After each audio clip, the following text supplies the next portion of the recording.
एक सीट जी आपल्या देशभरात आता चर्चेत आहे ती म्हणजे मुंबई उत्तर पश्चिमची.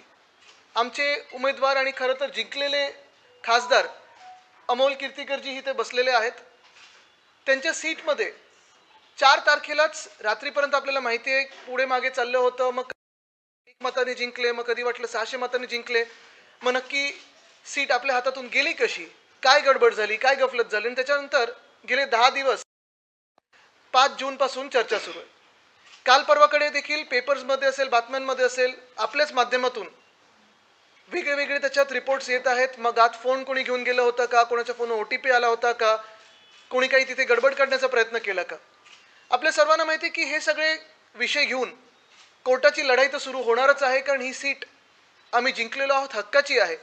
आणि मुंबईकरांनी जो निकाल दिलेला आहे हुकुमशाहीच्या विरोधात, तो जगजाहीर आहे.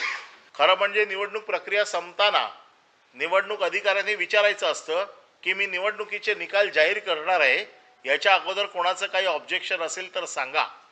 अशा प्रकारे कुठल्याही प्रकारचं विचारलं गेलं नाही, कुठल्याही प्रकारची माहिती दिली गेली नाही आणि सरळ निकाल जाहीर करून टाकले. हे एकतर्फी सगळं झालं.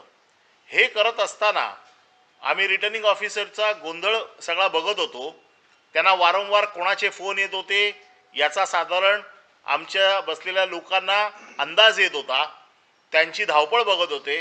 वारंवार त्या बाथरूमला जात होत्या, तिकडून त्या फोनवरती कोणाशी तरी बोलत होत्या. हे कोणाचे फोन आहेत, काय आहे, याच्या संदर्भातली सगळी माहिती आमच्याकडे येतेच आहे. पण त्याचबरोबर ह्या सगळ्या गोष्टींची आम्हाला उमेदवार म्हणून माहिती मिळणं हे अतिशय गरजेचं आहे. याच्यात जर पारदर्शकता आहे तर ती CCTV फुटेज ज्याच्यामध्ये पूर्ण दिवसाचा प्रोसेस रेकॉर्ड झालेला आहे, याची आमच्या प्रतिनिधीने ज्या वेळेला मागणी केली त्यावेळेला आम्हाला सांगण्यात आलं की 2 दिवसांनी आम्ही तुम्हाला देऊ, 3 दिवसांनी देऊ. आज जो मोबाईल आतमध्ये वायकरांचे नातेवाईक पडलेकर यांनी जो वापरला याच्या बाबतीतली माहिती आमच्याकडे पूर्णपणे आहे.